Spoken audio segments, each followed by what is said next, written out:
প্রিয় ছাত্রছাত্রীবৃন্দ, আজকে পদার্থবিজ্ঞান তৃতীয় অধ্যায় ক্লাসে তোমাদের সকলকে স্বাগতম।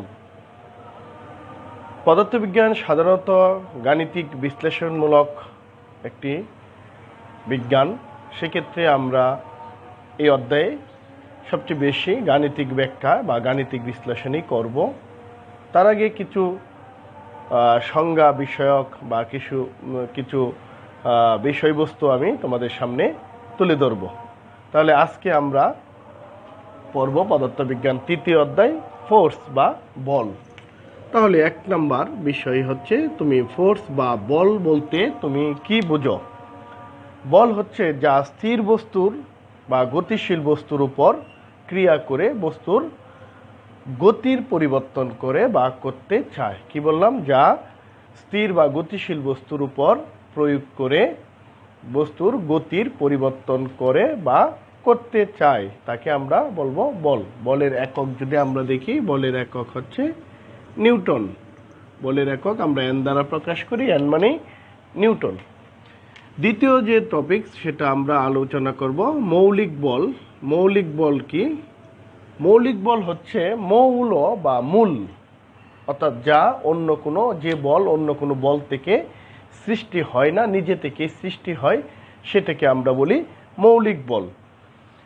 মৌলিক বল হচ্ছে 4 ধরনের, যেমন মহাকর্ষ বল, এটা হচ্ছে এক ধরনের মৌলিক বল। মহাবিশ্বের যেমন পৃথিবী এবং চাঁদ, এই দুইটা একে অপরকে যে বলে আকর্ষণ করে এটাকে আমরা বলি মহাকর্ষ বল। দ্বিতীয়ত আরেকটা মৌলিক বল হচ্ছে তাড়িৎ চৌম্বক বল। বিদ্যুৎ শক্তি থেকে চুম্বক সৃষ্টি হয়। যখন কোনো একটা লোহার দণ্ডের উপর অন্তরিত তামার তার পেঁচিয়ে তুমি এতে বিদ্যুৎ চালনা করবে, তখন এই দ্বন্দ্বটা অটোমেটিকলি চুম্বকে পরিণত হয়ে যাবে। যেমন আমরা এইভাবে ফ্যান ঘুরাই অথবা কোনো মোটর চালাই, সেই মোটর অথবা ফ্যান তাড়িৎ চুম্বক বলের প্রভাবেই চলে। 3 নম্বর যে মৌলিক বল সেটা হচ্ছে দুর্বল নিউক্লিয় বল। নিউক্লিয়াসের ভিতরে প্রোটন এবং ইলেকট্রনের মধ্যকার যে বল সেটা হচ্ছে দুর্বল নিউক্লিয় বল। কারণ ইলেকট্রনটা এখান থেকে অপসারণ হয়ে যায়, কোনো একটা কারণে ইলেকট্রন অন্য জায়গায় স্থানান্তরিত হয়ে যেতে পারে বা যায়, সেই কারণে এটাকে আমরা বলি দুর্বল নিউক্লিয় বল। আর 4 নম্বর যে বলটা সেটা হচ্ছে সবল নিউক্লিয় বল। সবল বলতে আমরা বুঝছি সবচেয়ে শক্তিশালী। তাহলে সবল সক্রিয় বল হচ্ছে কি? প্রোটন এবং নিউট্রনের মধ্যকার কোনো অবস্থাতেই প্রোটন থেকে নিউট্রনগুলোকে আলাদা করা যায় না। পরমাণু নিউক্লিয়াসে খুব শক্তিশালী বন্ধনের মধ্যেই তারা থাকে। তবে এই মৌলিক বলগুলোর মধ্যে সবচেয়ে দুর্বল হচ্ছে মহাকর্ষ বল। মৌলিক বলগুলোর মধ্যে সবচেয়ে দুর্বল হচ্ছে মহাকর্ষ বল। আমরা তৃতীয় যে বিষয়টা নিয়ে দেখব সেটা হচ্ছে বেশ কিছু সংজ্ঞা তোমরা পড়ে নিবে, মেন বইয়ে আছে, দেখবে স্পর্শ বল, ঘাত বল, স্পর্শ বল, ঘাত বল, এগুলা তোমরা দেখে নিবে, ঘর্ষণ বল ইত্যাদি বিষয় আছে। তাহলে আমরা যদি চিন্তা করি ঘর্ষণ বলটা, এটা আমাদের একটু ফ্রিকশন, এই ফ্রিকশন বলটা আমাদের লাগবে। দুইটি তল, তুমি যেমন এই একটা তল, এই দিক দিয়ে একটা বল গড়িয়ে গড়িয়ে যাচ্ছে, বলটা এটার উপর ক্রিয়া করলে এই তলটা তার উপর বিপরীতভাবে একটা বল ক্রিয়া করবে, এটাকে আমরা বলি ঘর্ষণ বল। দুটি তল পরস্পরের সংস্পর্শে থেকে গতিশীল হওয়ার চেষ্টা করলে প্রত্যেকে গতির বিপরীতে যে বাধা বল সৃষ্টি করে তাকে আমরা বলি ঘর্ষণ বল। আমি আবার বলছি, দুটি তল পরস্পরের সংস্পর্শে থেকে একটা আরেকটার সাথে লাগতে হবে, এই যে লাগতে হবে, দুটি তল পরস্পরের সংস্পর্শে থেকে গতিশীল হওয়ার চেষ্টা করলে প্রত্যেকে গতির বিপরীতে যে বাধা বল সৃষ্টি করে, গতির বিপরীতে যে বাধা বলটা সৃষ্টি করবে বিপরীত দিকে, সেটাকে আমরা বলি ঘর্ষণ বল। যেমন ঘর্ষণ বলের কারণে আমরা হাঁটতে পারি, রাস্তার মধ্যে ঘর্ষণ বল সৃষ্টি হয়, এই কারণে আমরা বিপরীত থেকে তল থেকে আমাদের একটা ধাক্কা বা বল সৃষ্টি হয়, এই কারণে আমরা সামনের দিকে এগিয়ে যাই, অথবা গাড়ির চাকা চলতে থাকে, এটাও ঘর্ষণ বলের কারণে। চতুর্থ যে বিষয়টা আমরা আলোচনা করব সেটা হচ্ছে জড়তা। জড়তা আমরা বলি যে অনেকেই কথার জড়তা আছে, কথা বলতে গেলে কিছুটা সময় আমরা একটানা অনেকক্ষণ কথা বলতে চাইলে পরে কিছুটা কথার মধ্যে জড়তা দেখা যায়। জড়তা মানে অবস্থান থেকে পরিবর্তন না হইতে চাওয়া। তাহলে এটা যদি আমরা এইভাবেই বলি, কোনো বস্তু তার গতি যে অবস্থায় আছে চিরকাল সেই অবস্থায় থাকতে চাওয়ার প্রবণতাকে আমরা বলি জড়তা। এই জড়তা থেকে দুইটা কারণ ঘটতে পারে। এক নম্বর কারণ হচ্ছে, যেমন হঠাৎ যদি গাড়ি ব্রেক করে, হঠাৎ গাড়ি ব্রেক করলে দেখবে যাত্রীরা কি হবে, সামনের দিকে ঝুঁকে পড়ে, সামনে ঝুঁকে পড়ে। কেন সামনে ঝুঁকে যায়? অর্থাৎ এই যে গতিশীল অবস্থায় ছিল, গাড়িটা চলতেছে, গাড়ির সাথে মানুষের বডিটাও গতিশীল আছে, কিন্তু হঠাৎ করে গাড়িটা ব্রেক হয়ে গেল, গাড়ির সাথে শরীরের নিম্নাংশ ব্রেক হয়ে গেল বলে শরীরের উপরের অংশটা কিছুটা সামনের দিকে এভাবে চলে যায়। এই কারণে এটাকে আমরা বলি বডিটা সিটে লাগানো থাকে, নিচের দিকের অংশটা সিটে থাকে, কিন্তু সামনের অংশটা গতিশীল, তখনও গতিশীল থাকে, এটা জড়তার কারণে। অথবা হঠাৎ করে দেখবে যে যাত্রীরা বসে আছে, গাড়ি চলতে শুরু করলো, আমরা পিছনের দিকে হেলে পড়ি। কি দ্বিতীয় ঘটনাটা, হঠাৎ গাড়ি চললে যাত্রীরা কি হবে, পিছনে হেলে পড়ে। এটাও গতির জড়তার কারণে। কারণ হঠাৎ বসে আছে, হঠাৎ করে গাড়ি চলতে থাকলো, গাড়িটা চলা মানে শরীরের নিম্নাংশটা সামনের দিকে এগিয়ে যাওয়া, কিন্তু শরীরের উপরের অংশ তখনও স্থির। এই কারণে শরীর নিম্নাংশ যখন সামনের দিকে চলে যায় তখন আমরা পিছনের দিকে হেলে পড়ি। এই দুইটা ঘটনা আমরা এখান থেকে কি দেখতে পারি। আসো আমরা পরবর্তী যে টপিকসটা দেখব, সেই টপিকসটা হচ্ছে ভরবেগের সংরক্ষণ সূত্র। ভরবেগের সংরক্ষণ সূত্র বা ভরবেগ কাকে বলে? ভরবেগ হচ্ছে, আমরা যদি চিন্তা করি, ভরবেগ বস্তুর ভর ও বেগের গুণফল। ইজি কথা, সবচেয়ে সহজ। ভর হচ্ছে এম দ্বারা প্রকাশ করি আর বেগকে বি দ্বারা প্রকাশ করি, তাহলে ভরবেগ হচ্ছে এমবি। তাহলে ভরবেগের সংরক্ষণ বিষয়টা কি আমরা আসো একটু আলোচনা করি। সংরক্ষণ, এই সংরক্ষণ সূত্র বলতে কি বুঝাইলো? ধরো এই একটা বস্তু এম বা একটা গাড়ি হইতে পারে, এটা U1 প্রথম অবস্থায়, আর এটা একটা M2 বস্তু, এটা U2 বেগে চলছে। হঠাৎ এই বস্তুটা এটাকে গিয়ে কি করলো, একটা ধাক্কা দিল। ধাক্কা দেওয়াতে এই বস্তুটা গতিশীল হয়ে গেল বেশি, একটু আগে গেল, একটু ফোর্স বেশি হয়ে গেল, এটার বেগ V2, আর M1 একটু পিছনের দিকে সরে গেল, বেগটা একটু কমে গেল। আমরা দেখো রাস্তায় চলে, রিক্সা ধাক্কা লাগলে সামনের রিক্সাটা একটু বেশি এগিয়ে যায়, আর যেটা ধাক্কা লাগে এটা একটু থেমে যায় বা বেগটা একটু কমে যায়। এটার বেগকে V1। U1 থেকে V1 আর U2 থেকে V2। বর তো কোনো পরিবর্তন হবে না, বর যে আছে সেটাই থাকবে। যদি এইরকম ঘটনা ঘটে তাহলে এইখানে বস্তুটার যে ভর বেগ থাকবে, ধরি একটা বস্তু 500 কেজি আর তার বেগ ছিল 20 মিটার পার সেকেন্ড, তাহলে তার ভর বেগ কত? 10,000 কেজি মিটার পার সেকেন্ড। এদিকে যদি আমরা চিন্তা করি, এইটার বস্তুটার ভর 400 কেজি আর তার বেগ হচ্ছে 25 মিটার পার সেকেন্ড, তাহলে তার ভরবেগ হচ্ছে 10,000 কেজি মিটার পার সেকেন্ড। এটা এই ধাক্কার পরেও এই 10 যোগ 10 অর্থাৎ 20,000 কেজি মিটার পার সেকেন্ড থাকবে। এটাকেই বলে ভরবেগের আগে যা ছিল তা পরে তাই থাকবে। তাহলে এটাকে আমরা বলি ভরবেগের সংরক্ষণ সূত্র। তাহলে সূত্রটা আমরা একটু লিখি। আমরা দেখলাম একাধিক বস্তুর মধ্যে ক্রিয়া প্রতিক্রিয়া বল ছাড়া অন্য কোনো বল কাজ না করলে, বাইরে থেকে যদি কোনো বল আমরা ধাক্কা বা না দেই, একটা আরেকটাকে শুধু গিয়ে ধাক্কা দিবে, এটাকে বলে ক্রিয়া প্রতিক্রিয়া। অন্য কোনো বল আর এখানে ফোর্স হবে না, অন্য কোনো বল এখানে যাবে না, কেউ গিয়ে আরেকটা বাত্তিকে একটা ধাক্কা দিবে, এরকম না। একাধিক বস্তুর মধ্যে ক্রিয়া বা প্রতিক্রিয়া বল ছাড়া অন্য বল কাজ না করলে তাদের মোট ভরবেগের পরিবর্তন হয় না, আগে যে অবস্থায় আদি অবস্থায় যে ভরবেগ থাকবে পরেও শেষ ভরবেগটা হবে। এটাকে বলি আদি ভরবেগ, এটাকে বলি শেষ ভরবেগ। প্রথমে শেষে ভরবেগের সূত্র বলা হয়। ওকে, আমরা এইবার যে বিষয়টা নিয়ে আলোচনা করব সেটা হচ্ছে যে নিউটনের গতির সূত্র। নিউটনের গতির সূত্র তিনটা।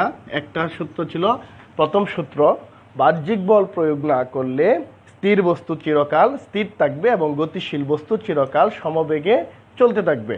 দ্বিতীয় নম্বর সূত্র ছিল, বস্তুর ভরবেগের পরিবর্তনের হার বস্তুর উপর প্রযুক্ত বলের সমানুপাতিক এবং বল যেদিকে ক্রিয়া করবে বস্তুর ভরবেগের পরিবর্তনও সেদিকে ঘটবে। আর তৃতীয় নম্বর সূত্র ছিল, প্রত্যেক ক্রিয়ার একটি সমান ও বিপরীত প্রতিক্রিয়া আছে। তাহলে আমরা এই নিউটনের গতি সূত্র থেকে আমরা 8 নম্বর যে বিষয়টা আজকে আলোচনা করব, 7 নম্বর, সেটা হচ্ছে নিউটনের প্রথম সূত্র হতে বলের ব্যাখ্যা। তোমাকে এরকম একটা প্রশ্ন করতে পারে। তাহলে নিউটনের প্রথম সূত্রটা কি ছিল? প্রথম সূত্রটা তোমাকে জানতে হবে। কি বলছি? বাহ্যিক বল প্রয়োগ না করলে স্থির বস্তু চিরকাল স্থির থাকবে এবং গতিশীল বস্তু চিরকাল সরল পথে চলতে থাকবে। তাহলে আমরা যা পাইলাম সেটা হচ্ছে, আমরা এখান থেকে কি পাইলাম? আমরা পাইলাম যে বল যদি প্রয়োগ না হয় তাহলে বস্তুর অবস্থানের পরিবর্তন হবে না। তাহলে আসলে বস্তুর পরিবর্তন করে তাকে আমরা কি বলি? বল প্রয়োগ না করলে বস্তুর অবস্থানের পরিবর্তন হবে না। তাহলে আমরা কি বলতে পারি? আমরা বলতে পারি যা বস্তুর উপর ক্রিয়া করে, তাহলে যা বস্তুর উপর ক্রিয়া করে কি করে? বস্তুর অবস্থানের পরিবর্তন করে, সেটাই তাই বল। তাহলে নিউটন কি বললো? বাহ্যিক বল প্রয়োগ না করলে স্থির বস্তু চিরকাল স্থির থাকবে। তার মানে কি, বাইরে থেকে পরিবর্তন যদি না করি, বল না দেই, অর্থাৎ কোনো ধাক্কা না দেই, তাহলে বলে অবস্থানে পরিবর্তন হয়। তাহলে আমরা বলতে পারি যা বস্তুর অবস্থানে পরিবর্তন করে সেটাই হচ্ছে বল। এবার আমরা আরেকটু গুরুত্বপূর্ণ একটা বিষয় দেখব। নিউটনের দ্বিতীয় সূত্র হতে বল, ভর এবং ত্বরণের মধ্যে সম্পর্ক।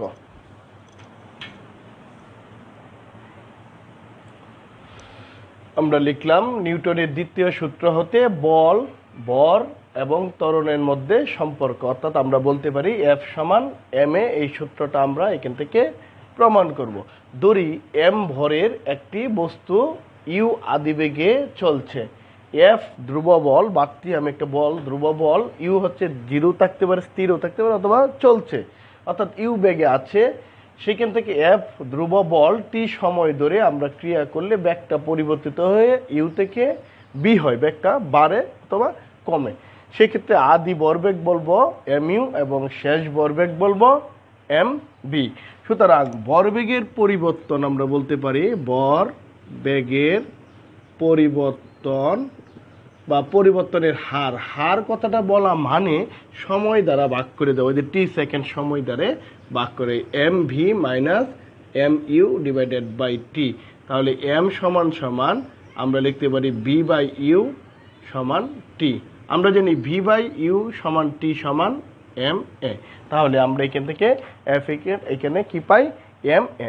নিউটনের দ্বিতীয় সূত্র হতে বেগের পরিবর্তনের হার প্রযুক্ত বলের সমানুপাতিক। নিউটন তার দ্বিতীয় সূত্রে কি বললেন?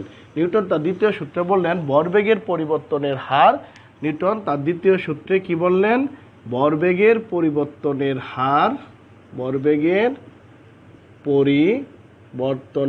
হার প্রযুক্ত বলের সমানুপাতিক। যদি সেইটাই হয় তাহলে ma সমানুপাতিক f। এইখানে আমরা কি করতে পারি? ma সমান kf, এটাকে আমরা একটা সমীকরণ ধরতে পারি। এখানে k হচ্ছে সমানুপাতিক, একটা সমানুপাতিক ধ্রুবক। এই সমানুপাতিক ধ্রুবক বিজ্ঞানী নিউটন k সমান 1 ধরেন। বিজ্ঞানী নিউটন k সমান k সমান 1 ধরেন। কিভাবে উনি ধরেন? উনি বলছেন যে 1 কেজি ভরের 1 কেজি ভরের বস্তুর উপর যে বল ভরের বস্তুকে যে বল দিলে 1 মিটার পার সেকেন্ড স্কয়ার ত্বরণ মানে এ হয়, তাকে আমরা বলি 1 নিউটন বল মানে এফ। অর্থাৎ এখানে এম সমান 1, এ সমান 1 এবং এফ সমান 1 যদি এইরকম হয় তাহলে আমরা এই সূত্রে বসায় দিতে পারি 1 ইন্টু 1 সমান কে ইন্টু 1 বা কে সমান 1। তাহলে এই ধ্রুবকের মানটা হচ্ছে 1। তাহলে আমরা 1 নম্বর সমীকরণ থেকে কি লিখতে পারি, এখান থেকে আমরা লিখতে পারি অতএব বা সুতরাং এফ ইকুয়াল টু কে, আমরা যদি লিখি কে এফ সমান এম এ, এখানে কে এর মান কত 1, তাহলে F equal to M A. এটাই বল এবং বরের মধ্যে সম্পর্ক। বল ইকুয়াল টু বল সমান কি পাবো, বর ইন্টু ত্বরণের গুণফল, বর ইন্টু ত্বরণের যে গুণফল, এটাই হচ্ছে বল। তাহলে বল মানে কি, একটা বস্তুর যা ভর এবং বস্তুর যা ত্বরণ সৃষ্টি হবে এই দুইটাকে একসাথে গুণ করলে আমরা যে মানটা পাবো এটাই হচ্ছে বল। এটাই এখানে সম্পর্ক। আচ্ছা, এবার আমরা টপিক নাম্বার 9 নিয়ে আলোচনা করব। নিউটনের দ্বিতীয় সূত্র হতে প্রথম সূত্র ব্যাখ্যা বা প্রতিপাদন কিভাবে করব। সেটা হচ্ছে নিউটনের দ্বিতীয় সূত্রটা আমরা জানি F equal to M A, বস্তুর বাহ্যিক ভরবেগের পরিবর্তনের হার বস্তুর উপর প্রযুক্ত বলের সমানুপাতিক এবং বল যেদিকে ক্রিয়া করবে বস্তুর ভরবেগের পরিবর্তনও সেদিকে ঘটবে। তাহলে আমরা এম এ সমান মানে ত্বরণ মানে V by you by T, এটা আমরা লিখতে পারি। যদি এটাই আমরা লিখতে পারি তাহলে বা আমরা এফ টি সমান কি লিখতে পারি, এম ভি মাইনাস ইউ, বা আমরা এখান থেকে লিখতে পারি ভি মাইনাস ইউ সমান এফ টি বাই এম, এটা তো আমরা লিখতে পারি। এখানে বাইরে থেকে বাহ্যিক বল প্রযুক্ত না হলে, বাহ্যিক বল আমরা যদি কোনো বল না দিই, প্রযুক্ত না হলে তাহলে কি এফ সমান কত, বল দিলাম না আমরা, কোনো নিউটন বল বা ধাক্কা দিলাম না, তাহলে এফ এর মান 0। এবং বস্তুর ভর শূন্য না হলে, বর মানে এম নট ইকুয়াল টু 0, শূন্য না হলে বর, কোনো বস্তু মানেই তো বর থাকবে, ঠিক না জিনিসটা? তাহলে বস্তু তো কখনো বরহীন হবে না, তো বস্তুর মান কখনো কি হবে না, শূন্য হবে না। তাহলে আমরা লিখতে পারি বি মাইনাস ইউ সমান এফ এর জায়গায় 0 ইন্টু টি বাই এম, বা বি মাইনাস ইউ সমান এটাকে দিলে 0। সুতরাং আমরা লিখতে পারি বি সমান ইউ, বি মানে ইউ, বা আমরা লিখতে পারি ইউ সমান বি। এই কথাটা লেখা মানে কি, আদি বেগ সমান শেষ বেগ। আদি বল যদি প্রয়োগ না হয় তাহলে আমরা লিখতে পারি আদি বেগ যা থাকবে শেষ বেগ তাই থাকবে, অর্থাৎ বেগের পরিবর্তন হবে না কি না দিলে, বল না দিলে। তাহলে এটাই তো নিউটনের প্রথম সূত্রে বলা হচ্ছে বাহ্যিক বল প্রয়োগ না করলে স্থির বস্তু চিরকাল স্থির থাকবে, অর্থাৎ বেগের কোনো পরিবর্তন হবে না। তাহলে বল প্রযুক্ত না হলে কি বস্তু বেগের পরিবর্তন হয় না, এটাই প্রথম সূত্র, এটাই আমরা নিউটনের প্রথম সূত্র। ওকে, এই বিষয়টা।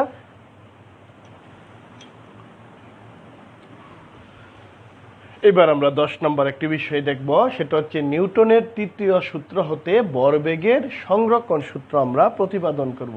নিউটনের তৃতীয় সূত্রটা হচ্ছে প্রত্যেকটি ক্রিয়ার একটি সমান এবং বিপরীত প্রতিক্রিয়া আছে।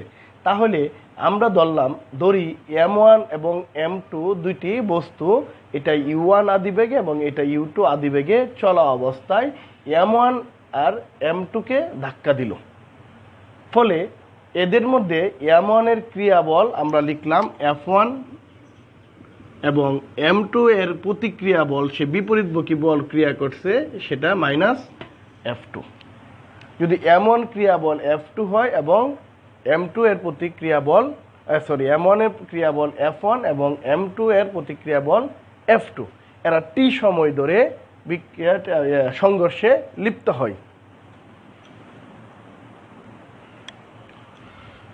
তাহলে এরা টি সময় ধরে সংঘর্ষ, সময় হচ্ছে টি সেকেন্ড, 2 সেকেন্ড, 5 সেকেন্ড, 10 সেকেন্ড, যাই হোক টি, সময়ের মানটা টি হলে ব্যাগটা হয়ে যাবে v1 এবং v2। এদের ব্যাগ পরিবর্তন হয়ে u1 থেকে v1, u2 থেকে v2 হয়ে যায়। আর ব্যাগ যদি বাড়ে বা কমে তাহলে ত্বরণ হয় বা মন্দন হয়। তাহলে ত্বরণ হয়ে গেল m1 এর জন্য a1 আর m2 এর জন্য a2। তাহলে আমরা লিখতে পারি নিউটনের তৃতীয় সূত্র হতে আমরা পাই, তৃতীয় সূত্রে কি বলা হচ্ছে, তৃতীয় সূত্র হতে পাই প্রত্যেক ক্রিয়ার একটি সমান এবং বিপরীতমুখী প্রতিক্রিয়া আছে। তাহলে f1 সমান মাইনাস f2। আমরা যদি f1 সমান a1 a1 আর m2 a2 লিখতে পারি, f ইকুয়াল টু ma, যেহেতু আমরা f ইকুয়াল টু ma এটা জানি, তাহলে m1 সমান b1 minus u1 by T, আমরা জানি a equal to b minus u by t, ত্বরণ সমান আবার m2 সমান b2 minus u2 by T, টি উভয় পক্ষে আমরা বাদ দিয়ে দিলাম। তাহলে m1 v1 মাইনাস, এটা মাইনাস আছে, এই যে মাইনাস মাইনাস তো থাকবেই, তাহলে m1 u1 সমান মাইনাস m2 b2 মাইনাসে মাইনাসে প্লাস m2 u2। আমরা যদি একটু এই পাশে সাজিয়ে নিয়ে আসি, m1 b1 plus m2 b2, আর এটাকে যদি ওই পাশে নিয়ে যাই m1 u1 plus m2 u2, এটাকে যদি আমরা সুন্দর করে সাজাই, সুতরাং m1 u1 plus m2 u2 সমান m1 v1 plus m2 v2। অর্থাৎ ভরবেগের দুটি বস্তুর মোট বাহ্যিক বল প্রয়োগ না হলে তাদের ভরবেগের কোনো পরিবর্তন হয় না। অর্থাৎ আগে অবস্থায় যে ভরবেগ, পরে সে অবস্থায় ভরবেগে থাকে, এটাকে আমরা ভরবেগের সংরক্ষণ সূত্র বলি। ওকে, আজকে এই পর্যন্তই, দেখা হবে আগামী ক্লাসে কিছু গাণিতিক সমস্যা, এরকম গাণিতিক এইগুলারই আমরা গাণিতিক প্রতিপাদন বা সমস্যা নিয়ে আমরা দেখা করব।